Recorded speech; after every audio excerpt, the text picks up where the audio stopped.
स्वागत, आप देख रहे हैं कहानी कुर्सी की। मैं हूं सौरभ। स्टूडियो में हमारे साथ हर्षवर्धन त्रिपाठी जी, विजय त्रिवेदी जी, प्रोफेसर संगीत रागी जी और समीर चौगांवकर जी हैं।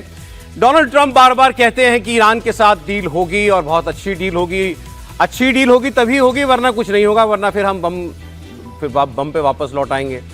ईरान एनरिच्ड यूरेनियम वो कह रहे हैं कि वो हमें हैंडओवर करने के लिए तैयार हो गया। अगर ये हो गया तो फिर तो अमेरिका की तरफ से चैप्टर क्लोज हो जाएगा। लेकिन ईरान के बयान जो हैं वो भी इसकी पुष्टि नहीं कर रहे। इनफैक्ट ईरान के लोग तो ये कह रहे हैं कि ट्रंप जो कुछ कह रहे हैं झूठ बोल रहे हैं, कि हम वो कह रहे हैं ना हम न्यूक्लियर पे बात करेंगे, ना हम अपने न्यूक्लियर सामान के ऊपर कोई समझौता करेंगे, ना हम ये किसी को देंगे।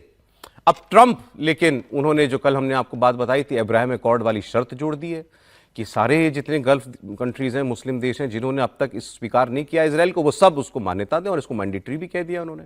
अब इसे पाकिस्तान कैसे फंस गया इसकी बात हम आगे करेंगे, लेकिन डील के बीच तनाव कम नहीं है। सीज फायर लागू है, लेकिन दोनों तरफ से उंगलियां ट्रिगर पर हैं। अमेरिकी नेवी स्ट्रेट ऑफ हॉर्मुज में ईरान की समुद्री माइंस को उड़ा रही है, जिससे ईरान भड़का हुआ है। अब IRGC ने अमेरिका की MQ-9B ड्रोन को मार गिराने का दावा किया। साथ ही यह भी कहा कि अमेरिका पर भरोसा नहीं कर सकते। उधर इसराइल अभी भी लेबनान पर हमले कर रहा है, जिसकी वजह से सीज फायर बहुत ज्यादा खतरे में है। पिछले 24 घंटों में इसराइल ने लेबनान पर 180 से ज्यादा हमले किए। ये हमले दक्षिण पूर्वी लेबनान पर किए गए। लेबनान की हेल्थ मिनिस्ट्री ने बताया कि इस हमले में 31 लोगों की मौत हो गई। नेतन्याहू ने हिजबुल्लाह के ठिकानों पर हमले का दावा किया, और इस सब हमलों के बीच पीस डील कैसे होगी, बात कैसे बनेगी, ये अभी भी सवाल है। अब मैंने आपसे कहा था कि एक पुख्ता इशारा मिला कि कुछ बात आगे बढ़ी है, वो कैसे। मैं आपको अमेरिका के विदेश मंत्री मार्को रूबियो, जो अभी भारत में ही थे, अब इन्होंने जहाज में अपने कुछ मीडिया से बात करते हुए एक बहुत अच्छी बात की, पॉजिटिव संकेत दिया। पहले तो वहीं से शुरू किया जो इनके राष्ट्रपति कहते हैं, अच्छी डील होगी तो ही डील होगी, वरना डील नहीं होगी। चलें ठीक है। फिर इन्होंने ये कहा कि हम बहुत करीब पहुंच गए हैं, अब ड्राफ्ट पर बात हो रही है। ड्राफ्ट के कॉमा, फुल स्टॉप, सेंटेंस, इन सब पर जो है लोगों के ऑब्जेक्शंस और दावे, ये सब, वो सब, उस सब में हम लगे हुए हैं। अगर बात वहां तक पहुंच गई है तो फिर तो समझौता हो चुका। अगर केवल वर्डिंग, समझौते के शब्द, केवल वो मुद्दा रह गया है, तो मतलब आप बाकी बात कर चुके हो। इनकी बातों से तो ऐसा ही लगता है। आप सुन लीजिए। I think our position is well stated. The president had a very important, I think, historic call just a couple days ago with a number of leaders from the region. I think there's strong alignment and agreement on what a preliminary draft should look like. I think that, like anything with something like this, it's going to take a couple days to settle on, even down to the disagreements over a word, sentence. So we'll have to work through that. If there's going to be a deal, we're going to have to work through that. But this is, it's either going to be a good deal or there isn't going to be one. Sir, ये अगर wordings पर बात हो रही है, draft के शब्दों पे बात हो रही है, तो फिर तो मतलब ये तो बिल्कुल आखिरी काम होता है। सर, आप बहुत उम्मीद कर रहे हैं, मैं भी करता हूँ, दुनिया भी कर रही है। लेकिन जब आपने ये कहा ना कि वर्डिंग्स, कॉमा, फुल स्टॉप, मैं बिना रेफरेंस के बात बता रहा हूँ आप, क्योंकि मैं उसका एक तरह से गवाह भी हूँ। जब आगरा में शिखर वार्ता हो रही थी भारत सरकार और पाकिस्तान के बीच में, जनरल परवेज मुशर्रफ वहाँ पर थे, और प्रधानमंत्री जी और अडवाणी जी, सुषमा जी, सब लोग, जसवंत सिंह जी, सब लोग मौजूद थे। और ड्राफ्ट्स की कॉपी पर पेन का इस्तेमाल नहीं कर रहे थे, पेंसिल का इस्तेमाल कर रहे थे। अच्छा। और जसवंत सिंह जी जो उनके विदेश मंत्री थे, मैं नाम बोल रहा हूँ, कुरैशी शायद, तो उनके पास ले जाते थे ड्राफ्ट, और वो ड्राफ्ट परवेज मुशर्रफ साहब को दिखा देते थे। फिर उसमें से वो एक शब्द, एक कॉमा हटाया, फिर वो इधर दिखाया, और वाजपेयी जी और मोटे तौर पर अडवाणी जी को वो दिखाते थे। अडवाणी जी क्लियर कर दे तो वाजपेयी जी को दिखाते थे। और रात को लगा कि अब हो जाएगा 11:30 बजे, और 11:30 बजे जब आखिरी ड्राफ्ट, जिसमें बहुत सारे पेंसिल मार्क्स थे, पेंसिल से ही किया गया था, क्योंकि फाइनल जब हो तो जसवंत सिंह जी अडवाणी जी के पास लेकर पहुंचे, तो अडवाणी जी एक शब्द पर अटक गए। अच्छा, ठीक है, अब उस शब्द का जिक्र मैं अभी नहीं करना चाहता। और बता दीजिए ना, इंटरेस्टिंग बन जाएगा। वो शब्द था टेररिज्म। अच्छा। कि उस पूरे प्रस्ताव में टेररिज्म शब्द को परवेज मुशर्रफ नहीं चाहते थे कि रखा जाए बातचीत के लिए, कि भाई अभी टेररिस्ट। तो सुषमा जी को कहा अडवाणी जी ने कि आप ये वाजपेयी जी को दिखा दीजिए, वाजपेयी जी से बात कीजिए और बता दीजिए कि भाई अडवाणी जी इस पर सहमत नहीं है, इस पर कॉम्प्रोमाइज़ नहीं, इस पर कॉम्प्रोमाइज़ नहीं कर सकते। और वो सुषमा जी ने, फिर जसवंत सिंह जी ने वाजपेयी जी को बताया। उन्होंने कहा ठीक है, जो अडवाणी जी कह रहे हैं, मतलब इसमें कोई असहमति वाली बात नहीं है। और वो वापस उनको दिया पाकिस्तान के फॉरेन मिनिस्टर को, और वो परवेज के पास लेकर गए, और वहाँ वार्ता टूट गई। एक शब्द पे टूट गई। और रात को जो सुबह अगले दिन अजमेर जाने वाले थे, क्योंकि उससे 1 घंटे पहले खुद परवेज मुशर्रफ ने अपनी किताब में लिखा कि मैंने अपनी बेगम को कहा कि कल का दिन ऐतिहासिक होगा और हम इतिहास रचेंगे। अच्छा, क्योंकि उनको बहुत उम्मीद थी कि ये जो एग्रीमेंट हो जाएगा शिखर वार्ता का, तो उससे एक पूरा इतिहास बना जाएगा। और उसके आधा घंटे बाद परवेज मुशर्रफ ने कहा कि ये नहीं चलेगा, ये गड़बड़ है, इससे नहीं होगा। और फिर परवेज मुशर्रफ ने वाजपेयी जी को मैसेज किया कि मैं निकल रहा हूँ, आपसे मिलने जाना चाहता हूँ। और परवेज मुशर्रफ उनसे रात को मिलने गए 12 बजे, और वहाँ से बिना किसी को ब्रीफ किए वो चले गए और वो वार्ता फेल हो गई। मैं इसलिए ये प्रिकॉशंस के तौर पर आपको बता रहा हूँ, इसका कोई रेफरेंस नहीं है कि ऐसा। बड़ी इंटरेस्टिंग कहानी है जी, इंटरेस्टिंग कहानी तो है। लेकिन यहाँ पर वैसे थोड़ा सा इसमें थोड़ा सा वो ये है कि यहाँ पर टेंजिबल बहुत कुछ है भाई। अगर वर्ड पे, मैं क्यों कह रहा हूं कि ये आखिरी काम मुझे लग रहा है, अगर आप वर्ड पे आ गए हो तो मतलब आप ईरान को इतना तो मना ही चुके हो कि भाई तुम्हारे न्यूक्लियर का क्या, वो तुम्हारा जो एनरिच्ड यूरेनियम है उसका क्या करना है, उसका मुझे देना है, रशिया को देना है, तुम रखोगे, जो भी फैसला होना होगा वो हो गया होगा, तो तब ड्राफ्ट पे आए होगे। ये तो ठीक है ना सर, बिल्कुल ठीक है। तो अगर रेफरेंस को इससे नहीं जोड़ा जाए, मेरे को याद आ गई वो घटना। नहीं, बहुत आपने बहुत अच्छा बताया सर। तो अगर इतनी सारी बातें हो चुकी हैं तो फिर हो सकता है सर, हम उम्मीद करें। ट्रंप तो आजकल चुप ही बैठे हैं ज्यादा। मुझे लगता है कि जो ईरान ने कहा है कि ट्रंप की बात पर भरोसा नहीं किया जा सकता, ट्रंप ने ऐसा कब कहा कि उनकी बात पर कोई भरोसा करे? भारत के साथ जब बात हुई, भारत पाकिस्तान युद्ध हुआ, तो उन्होंने कहा कि मैंने वॉर रुकवाई है। फिर बोले कि प्रधानमंत्री मोदी से मेरी बात हुई है फ़ोन के ऊपर। तमाम तरह के जो जिस तरीके से ट्रंप के लगातार दुनिया में बयान आते रहे, किसी भी बयान पर उनकी सत्यता नहीं रही और सभी देशों ने उनके बयान को खारिज किया। तो मुझे लग रहा है कि ईरान ने भी जो कहा है, और अगर ईरान और अमेरिका के बीच में बातचीत लास्ट स्टेज पर होती तो कहीं तो ईरान इस बात तो कहता ना कि हमारी बातचीत लास्ट स्टेज के ऊपर है और उम्मीद कर रहे हैं कि हम किसी फाइनल ड्राफ्ट में पहुंचेंगे। एक सिरे से ईरान इस बातचीत को पूरी तरीके से खारिज कर रहा है। बातचीत के बीच में अमेरिका ईरान पे हमले कर रहा है, ईरान कह रहा है कि हमने अमेरिका का प्लेन गिरा दिया, उधर इसराइल लेबनान पे हमला कर रहा है। तो कहाँ ऐसा नजर आ रहा है कि इनकी बातचीत लास्ट स्टेज के अंदर है? और जिस इनरिच्ड यूरेनियम के लिए अब ईरान ने इतना मेहनत की है, वो उसके लिए उसने इतना युद्ध लड़ा, क्या वो अब कह देगा कि आप ले लो? उसने सारे हमले झेले, पूरा बर्बाद हो गया, उसके बाद वो पीछे नहीं हट रहा है। अब ट्रंप कह रहे हैं कि भाई वो सबके लिए तैयार हो गया है। अकॉर्ड का बीच में ट्रंप ने जोड़ दिया कि आपको सबको इजराइल को मान्यता देनी होगी, हालांकि पाकिस्तान ने इसको लेके मना किया। ठीक है, अभी विजय सर ने बताया कि परवेज मुशर्रफ का और अटल जी की बातचीत का, भाई वहाँ दोनों अपने देशों के प्रमुख थे। परवेज मुशर्रफ जो फाइनल करेंगे वो पाकिस्तान से फाइनल बात थी, भारत से अटल जी की फाइनल बात थी। यहाँ कौन है ईरान के साथ जो फाइनल बात कर लेगा? मुस्तफा खमैनी है वहां, इतना तो लग रहा है, लेकिन अभी कोई स्थिति में नहीं है कि बातचीत करेगा। और जो जिस तरीके से ईरान के बयान लगातार आ रहे हैं, कहीं नजर नहीं आ रहा है कि इनके बीच में कोई बातचीत हो रही है। और इस बातचीत के बीच में अमेरिका हमले की बात कर रहा है, तमाम तरह के बयान आ रहे हैं। मुझे लग रहा है कि अभी भी कोई बातचीत नहीं हुई है। अमेरिका अभी कहा तेहरान चले गए थे, पाकिस्तान के अभी जो सेना प्रमुख है वो चले गए थे। इसके अलावा तमाम लोग बातचीत बीच में कर रहे हैं, कतर बीच में बातचीत कर रहा है। आप अभी आप बहुत पॉजिटिव नहीं है? नहीं, मैं बहुत पॉजिटिव नहीं हूं कि अभी लास्ट स्टेज बातचीत चल रही है, लेकिन ये कह देना कि पूरा ड्राफ्ट तैयार हो गया और बस साइन होना बाकी है, सारे समझौते हो गए, मुझे लगता है ये नहीं हुआ है। न कतर ने इस तरह का बयान दिया, कल तो एक ऐसी खबर मैंने पढ़ी, न पाकिस्तान का बयान आया इस संदर्भ के लिए। कल तो मैंने एक ऐसी खबर पढ़ी, उससे भी यही लगा मुझे कि शायद बात आगे बढ़ गई। उन्होंने कहा कि वहां तो माइंस सब खत्म हो गई है। ये मतलब न्यूयॉर्क टाइम्स या किसी विदेशी अखबार की रिपोर्ट थी कि अमेरिकी शिप्स जो हैं वो वहां पर अब आज़ादी से अपनी तरफ ही मूवमेंट कर रही हैं।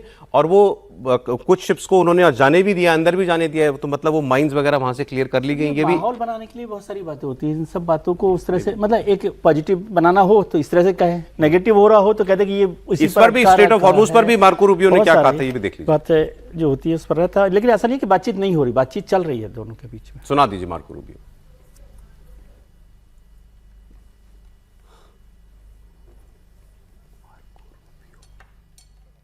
The straits have to be open. They're going to be open one way or the other. So they need to be open. What's happening there is unlawful. It's illegal. It's unsustainable for the world. It's unacceptable.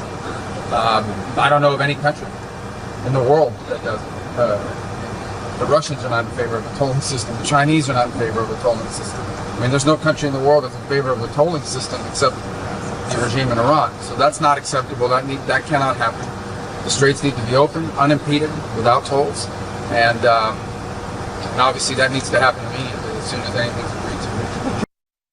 ये कह रहे थे कि straight of Hormuz खुलेगा और free भी रहेगा, हम उस पर ईरान को हम कोई टोल लगाने नहीं देंगे। लेकिन वो टोल लगा चुका है, अब वो वहां पर टोल ले रहा है। पहले उसने क्या कहा? पहले उसने कहा कि ये फ्री वाटर्स नहीं है, इंटरनेशनल वाटर नहीं है, ये हमारा एरिया है, यहां पर हम टोल वसूलेंगे। जब दुनिया भर में बहुत हुआ तो फिर उसने ये कहा कि ये इसको आप कोई टोल मत कहिए, पहले उसने एक अथॉरिटी बनाई कि ये अथॉरिटी बना रहे हैं और ये डील करेगी यहां से गुजरने वाले जहाजों के साथ क्या करना है। फिर उसने कहा कि अब इसको टोल टैक्स मत कहिए, इसको एनवायरमेंटल टैक्स कहिए, ये हम स्ट्रेट के एनवायरमेंट को बचाने के लिए, उसके लिए काम करने के लिए एक टैक्स लगा रहे हैं। सो अब वो जो है अलग तरीके से जो है काम वही करना चाह रहा है, लेकिन टैक्स वो वसूल रहा है वहां पर। त्रिपाठी जी नहीं, देखिए, एक तो एक इसके बीच में एक कल की खबर है कि अमेरिका ने 4 मिसाइलें फिर दागी जो इस सब के बीच में, और ईरान ने बहुत सीरियस ऑब्जेक्शन किया है कि जब हमारी बातचीत इस फेज में पहुंच गई है, एक तरह से जिसको फाइनल लिक कहते हैं, फाइनल फेज कहते हैं, वहां पहुंच गई है, और फिर इस तरह का हमला ये सीधे सीधे डिरेल करने जैसा है। अच्छा, अब इसका मतलब क्या हुआ? इसका मतलब वही हुआ जो आप कह रहे हैं, जिस सवाल को आप बार बार पूछ रहे हैं, जिसके रेफरेंस में अभी विजय जी ने आगरा समिट की बात की। हालांकि आगरा समिट में ये वाली बात तो जो है वो दुरुस्त थी, इसके अलावा दोनों तरफ से सबोटाज भी बहुत हुआ था, उसकी भी कहानी विजय जी बताएंगे। इसका रेफरेंस उससे जो वर्डिंग वाली बात पर, और इसका मतलब ये हुआ कि ईरान और अमेरिका के बीच में भी बातचीत तो ड्राफ्ट तक पहुंच गई। यस, इसमें कोई संदेह नहीं। आप इसको मतलब जो कह रहे हैं वो एकदम दुरुस्त बात है। और मेरा ये मानना है, दोनों को, जिसको हम लोग लंबे समय से बात कर रहे हैं कि रास्ता खोजते, कौन सी शर्त करेंगे, क्या करेंगे, लेकिन दोनों को समझ में आ गया। देखिए, ईरान के लिए भी इतना आसान नहीं है कि वो बहुत लंबे समय तक, अगर अमेरिकी बेड़ा वहां खड़ा रहेगा तो बहुत लंबे समय तक उनकी IRGC समुद्र में लड़ पाएगी, ऐसा नहीं। उनकी जमीन पर नहीं जा पाएंगे वो लोग, लेकिन समंदर में तो हो जाएगी। जो आप कह रहे हैं माइंस हट गई, वो दूसरी चीज हो गई। तो मेरा ये मानना है कि पीस डील की तरफ बहुत तेजी से आगे बढ़ रहे हैं। अगर कोई बहुत अप्रत्याशित घटनाक्रम नहीं हुआ तो जल्द ही शांति होगी, होर्मुज फिर से खुलेगा। और जहां तक टोल की बात है, वो अपनी बात रख रहा है भाई, वो टोल नहीं ले रहा है। मतलब मैं जो अब सारी रिपोर्ट पढ़ के, वो टोल के चक्कर में भी नहीं, उसको पता है कि दुनिया दुश्मन हो जाएगी। वो ये चाहता है कि हमारे रिकंस्ट्रक्शन के लिए दुनिया साथ आए। एक लाइन की बात, पर्शियन गल्फ स्टेट अथॉरिटी बना दी उसने वहां पर। प्रोफेसर साहब, अब जो पाकिस्तान वाली बात थी, इब्राहिम अकॉर्ड वाली, ट्रंप ने जो एक तरीके से धमकी दी है सारे मुस्लिम देशों को कि अब इजराइल के साथ संबंध ठीक करो और इसको स्वीकार करो, इस पर उनके रक्षा मंत्री ने कल कहा था कि भाई ऐसा हम नहीं कर पाएंगे। फिर ऑफिशियली, क्योंकि वो एक टीवी स्टूडियो में बोल रहे थे, ये सवाल ऑफिशियली पाकिस्तान के विदेश मंत्रालय की प्रेस कॉन्फ्रेंस में पूछा गया कि इस पर आपका क्या कहना है। सुनिए आप पाकिस्तान क्या कह रहा है इस पर, क्या वो इजराइल को ट्रंप के कहने पर स्वीकार करेगा। Our position with respect to it is that there are certain benchmarks that have to be achieved for this purpose for Pakistan, and that is a viable contiguous state of Palestine with Al-Quds al-Sharif, Jerusalem as its capital, and then see how this state has relationship with other countries, potentially with Israel. So our benchmark is that, and we are not aware.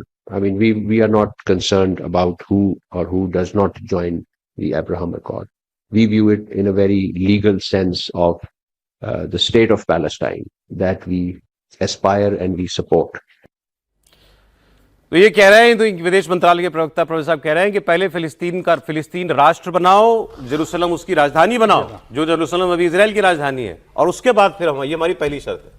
नहीं, मैं उसमें थोड़ा सा और जोड़ देता हूँ। इन्होंने जो कहा है वो कहा है कि 1967 से पहले के पोजीशन को, पैलेस्तीन को बहाल करो, और पूरा जेरूसलम नहीं, पूर्वी जेरूसलम को पैलेस्तीन की राजधानी बनाइए, जहां वो मस्जिद है, हाँ, अल-अक्सा मस्जिद, और उसको वहीं तो सभी है। एक अल-अक्सा मस्जिद थोड़े है, मैं तो हो करके आऊँ, वहीं मस्जिद है, वो एकदम जैसे काशी विश्वनाथ वाला स्थिति है, उससे अलग स्थिति नहीं है। वही ग्रेट वॉल आप ग्रेट वॉल है, वहां पर जाकर के आप देखेंगे तो उससे पूछेंगे तो ये मस्जिद है, और इधर क्रिश्चियन लोग पूजा करती है, ज्यूज लोग पूजा करते हैं। तो उनका उस पाकिस्तान का कहना है कि आप पहले 1967 से पूर्व की स्थिति बहाल कीजिए। दूसरी बात, पूर्वी जेरूसलम को आप उस फिलिस्तीन की राजधानी बनाइए, और एक उसे सेपरेट स्टेट एंटिटी के रूप में आप उसको मान्यता दे दीजिए। इतना यदि अमेरिका सुनिश्चित करा देता है तो हमें कोई दिक्कत नहीं है। तो नहीं होने वाला, तो इजराइल अब मर जाएगा, नहीं करेगा। दो राष्ट्र के सिद्धांत को तो कोई स्वीकार करने के लिए तैयार नहीं है, वही नहीं हो रहा। इजराइल में कोई स्वीकार ही नहीं करेगा इस चीज को। ऐसी स्थिति में तो ये संभव ही नहीं। इसका मतलब है कि पाकिस्तान का समझता है इस बात को अच्छी तरीके से कि ये काम नहीं तो होने ये जा रहा अब्राहम है। अकॉर्ड में साइन नहीं करेगा, तो नहीं होगा। ओके, ये क्लियर है। अब एक और ऐसा बयान आपको दिखाता हूं जिससे फिर उम्मीद थोड़ी सी बनती है कि शायद कुछ रास्ता निकल जाए शांति का। आपको मालूम है, हमने कल भी बात की थी, कतर आ गया इस सारी मीडिएशन के बीच में। पाकिस्तान है ही तो कतर एक मेजर रोल में आ गया, और ये ईरान के लोग कतर भी गए हुए थे, भी वो कल या परसों ही लौटे वापस। क्या कहानी है, कतर क्यों आया है? कतर के पास पड़ा है ईरान का पैसा, $12 बिलियन, वो ईरान के पैसे वो कतर के पास पड़े हैं, और अब ये उसकी नेगोशिएशंस भी शुरू हो गई हैं। तो ये भी, और कतर खासम खास है अमेरिका का, तो ये नेगोशिएशन भी कि ईरान का पैसा उसको लौटाया जाए, अमेरिका की मर्जी के बगैर तो नहीं हो सकता। ये सुनिए आप। कतर के पास ईरान के को $12 अरब है जो उसने फ्रीज किए हुए हैं या सैंक्शंस की वजह से वहां रुके हुए हैं। असल में तेहरान वो कोई सुलह के लिए नहीं, असल बात थी उन $12 अरब की, जो ईरान कह रहा है कि हमारे आपके पास हैं, आप हमें फौरन वापस करें, और इसके बाद जंग के बाद हमें फौरन पैसे चाहिए। तो ये $12 अरब तो फौरन कतर जो है वो बजरिया रूस हमें ट्रांसफर कर दे, बजरिया चीन हमें ट्रांसफर कर दे, उसके मुख्तलिफ रास्ते बताए गए कि कैसे ट्रांसफर हो सकते हैं, वो कर दें। तो ये क्योंकि ये भी ईरान की एक बहुत बड़ी शर्त थी समझौते की कि मेरे रिकंस्ट्रक्शन का पैसा कौन देगा, और दूसरा मेरे फ्रोजन एसेट्स आप लौटाइए। तो उस पर भी बात हो रही है। तो this again a positive signal sir. नहीं, अमेरिका ने तो कहा है कि हम 25% जो आपके फॉरेन ये जो एसेट्स कर देंगे, जिसको फ्रीज मैं कह रहा हूं कि पहली बार कोई टेंजिबल बात पता चली। टेंजिबल बात चल रही नहीं, मैं कह रहा हूँ ये बातचीत चल रही है, आगे बढ़ रही है, लेकिन ऐसा नहीं है ना कि बहुत कई बार बातचीत ऐसे किसी मसले पर अटक जाती है। उसका मेरा केवल रेफरेंस था। बातचीत बहुत आगे भी बढ़ रही है, और ये जो सारे इशू है ये तो बहुत मुश्किल इशू नहीं है कि पैसा वैसा और ये सब काम हो जाता है, इसमें कोई बात नहीं। किस इशू पर कहीं अटक जाए वो एक आशंका बनी रहती है। बाकी तो प्रोग्रेस हो रही है, और ये कहना कि ईरान नहीं बातचीत कर रहा, ईरान बातचीत में पूरी तरह से शामिल है, अमेरिका भी शामिल है, कतर उसको कैसे देख रहा है, वो सारी बातें भी वहाँ चल रही है। अब्राहम अकॉर्ड को एक अलग तरीके से, वो भी क्या होता है कि बातचीत को प्रेशर में लाने के लिए कुछ कुछ चीज़ों को आप साथ दबाव डालने के लिए। हाँ, अब फाइनल बात, तो पहले राउंड आ गया। अच्छा, हमारी ये बात मानिए, आपकी ये बात मानिए, वो सब एक त्रिपाठी जी ने कल एक जिक्र किया, मैंने तब तक नहीं देखी थी वो तस्वीर, तो फिर मैंने वो तस्वीर ढूंढवाई, वो आपको मैं दिखाने जा रहा हूं। त्रिपाठी जी ने बताया था कि भाई आप कि हमने किस लेवल पे ट्रीट किया मार्को रूबियो की विजिट को, और अमेरिका को क्या संदेश दिया, वो एक तस्वीर से पता चलता है। वो विजुअल ले लीजिएगा तस्वीर पे।